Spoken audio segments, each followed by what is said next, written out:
আসসালামু আলাইকুম রহমতুল্লাহ বরকাতুহু। তো বন্ধুগণ, আশা করি আল্লাহ পাকের অসীম রহমতে সকলেই সহি সালামতে আছেন। তো কবি গাজী আক্কাস আলী ইউটিউব চ্যানেল 017140885009 এর পক্ষ থেকে আপনাদের সকলের প্রতি রইল একান্ত আন্তরিক শুভেচ্ছা ও ভালোবাসা।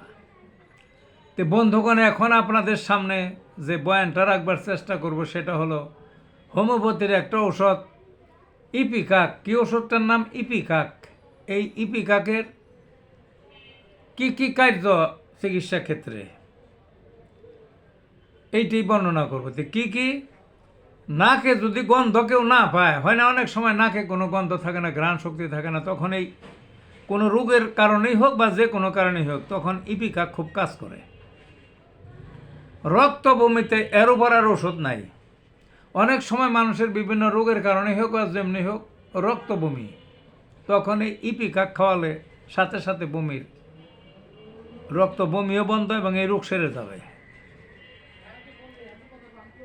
নাক দিয়ে যদি কারো রক্ত পড়ে, সেক্ষেত্রে এই ইপিকাক একটা অন্যতম ঔষধ।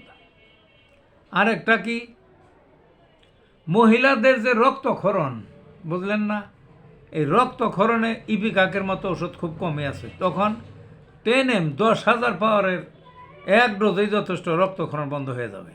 এবং অন্য কোনো ওষুধে যদি বন্ধ নাও হয়, এটাই হবেই হবে।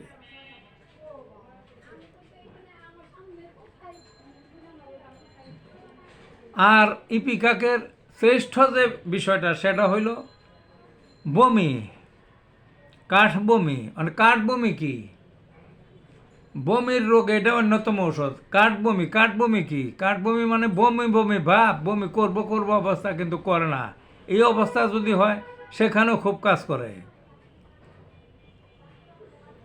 আর যে কোনো রোগ হোক, জ্বর হোক, ঠান্ডা হোক, যা মনে তাই হোক, সেই রোগের সাথে যদি বমি থাকে বা বমির ভাব থাকে, তাই হলে এই ইপিকাক খাওয়ালে ওই বমি বা বমির ভাবও চলে যাবে, ওই অসুখও চলে যাবে। তে ভালো থাকুন বন্ধুগণ।